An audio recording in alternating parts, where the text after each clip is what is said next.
What's up, everyone? Welcome back to the page here with the Uribod Head Performance Coaches Swear Republic. I wanted to share with you a movement that we do a lot in here, and that is the hip hinge. Take some of these coaching tips so next time you go to the gym, you can maximize your performance. This is an important movement because it helps maintain a healthy midsection. So when I talk about the midsection, I'm talking about the lower back. All right, so we want to brace with our core whenever we bend over. Now I'm going to get a little bit into the anatomy. So our thighs are connected to that hip socket. Okay, that's a hip joint. Then we have the lower back that connects to that hip girdle. So whenever you bend over, we're bending over where the thighs meet the hips.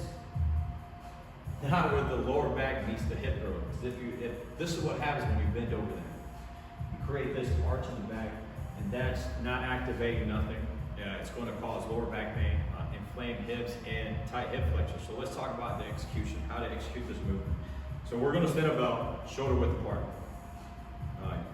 We're going to talk about the setup for the base. You want to keep the knees slightly bent. Slightly bent. You don't want to lock the knees. Okay, we're going to take our heads, we're going to chop at the crease of the hip, where the thigh and the hip meets. Chop there, pull the shoulder blades back, chest is out, then you're going to bend over. You don't want the shoulders passing the hips, okay? When you go down, you're going to feel a stretch in the hamstrings, and that's good, that's perfectly fine. Now I'm going to talk about an exercise where you're hinging at the hips. That's the bent over row. All right, I'm going to use kettlebells. You can use a barbell or dumbbells. It's up to you. So I'm going to stand about hip width apart. All right, here we go. Let's get into that setup. We're going to pull the shoulder blades back. Pop that chest out, proud chest, and we're going to hinge at the hip, bend the knees. Okay, we're going to brace that core to keep that back nice and straight, and we're going to pull with our back and squeeze.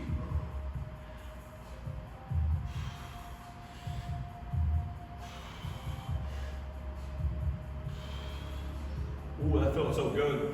So when you're doing these movements, remember, when you're bent over, engage that core, retract the shoulder blades. Make a big chest, proud chest, so you can keep that back nice and straight. And there you have it, folks, the hip hinge. I hope you enjoyed the video. Leave a comment below if you want. Stay tuned for the next video.